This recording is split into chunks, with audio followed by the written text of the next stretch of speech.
thank you so much, Mohammed. And thank you, Sharif and Alfred and Osvaldo and Ahmed and Murad and Munir, who are all just incredibly gracious in inviting me to participate in this. And thanks to the African Volleyball Confederation for having us.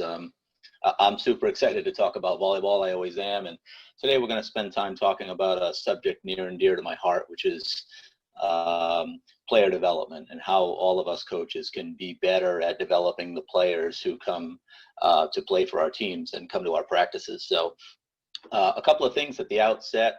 Although I have the privilege to speak on this, these ideas are not all my own. I've had a great privilege to learn from so many people around the world, and particularly in my home country, the United States. And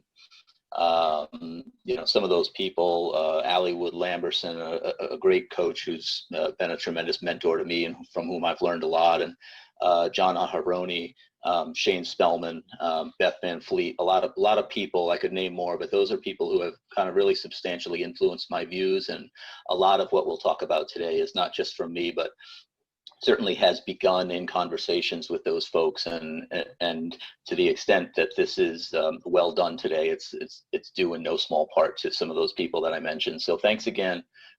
Looking forward to a great conversation. In terms of the conversation, I think we're going to try to hit 5 chapters or 5 segments today. We'll start with why should we measure performance at all for our players. We'll move on to if we are measuring, what aspects of their performance should we be measuring? And I have ideas on that, and those will change depending on where you're coaching and what your goals are for your teams.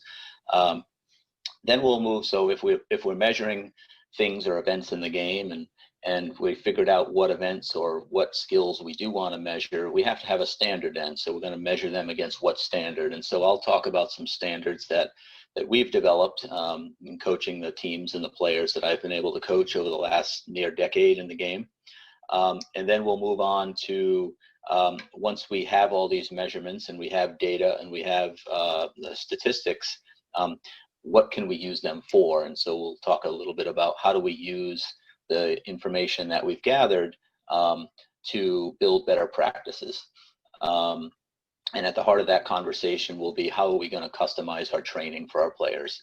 And then lastly, we'll delve a little bit into a second great reason to collect this information, and that is, how can we use the information that we've collected to motivate our players? Because player motivation and motivation itself, I think, plays a critical role in skill development, in effort, and even in motor skill development. So that's kind of the outline of the conversation. I'll go back to the top and start with the why, because it seems like a great place to start. And so why should we measure performance? And I think there's 3 real good reasons. All of them are grounded in player development. At the end of the day, that's what we coaches do. We develop players. We develop people who come to us. And so that's really the first reason why we want to measure performance, is because it's going to put us in a better position to develop our players. The information we're going to use is going to help us to build better practices for them. And lastly, as I said, it's going to allow us to motivate our players. So in the practice design piece of it, this entire conversation will follow and build upon 2 essential principles. The first principle is that I believe that practice should be responsive to player needs. It should not be oblivious to what the player's strengths and weaknesses are. And so measurement allows us to determine what are my player's strengths and what are my player's weaknesses. In other words, practices should be custom to the players that are in front of us.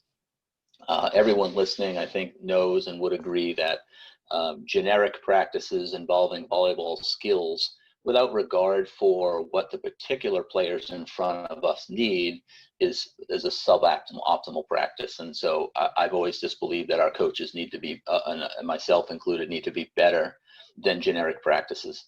And then the second major principle that all of this flows from, in my opinion, is that the practices should reflect the realities of the game. So what does that mean? It means if we spend time learning and studying the game of beach volleyball, we need, I think, we'll determine how much of the game is played in the serve receive portion of the game, how much of the game is played in the transition phase of the game after a defensive play.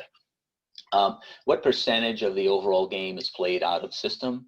What percentage of the overall game is played in system, for example? And so those are the types of things I mean when I start to talk about the realities of the game. I think it's important for us coaches to know those percentages or have a rough sense of them, because I believe that our practices should reflect those realities. So if we find out that the teams that we're coaching, for example, over an extended period of time, compete, and 60% of their competition is in the serve receive phase, and 40% is in the transition phase in the defensive, there's a strong argument to be made that those are the percentages that we should be training those phases or skills in our practices. Certainly, I think everyone would agree that if 60 or 70% of the game is played in the side out, we'd be perhaps making a mistake spending 90% of our training in transition. And so a coach's awareness of these percentages and the way the game is played, I think, is particularly important to pair with a coach's understanding of what players need, so that those can drive some of the decisions that we make when we plan our practices. So in sum, that really takes us through that first section in why should we measure performance.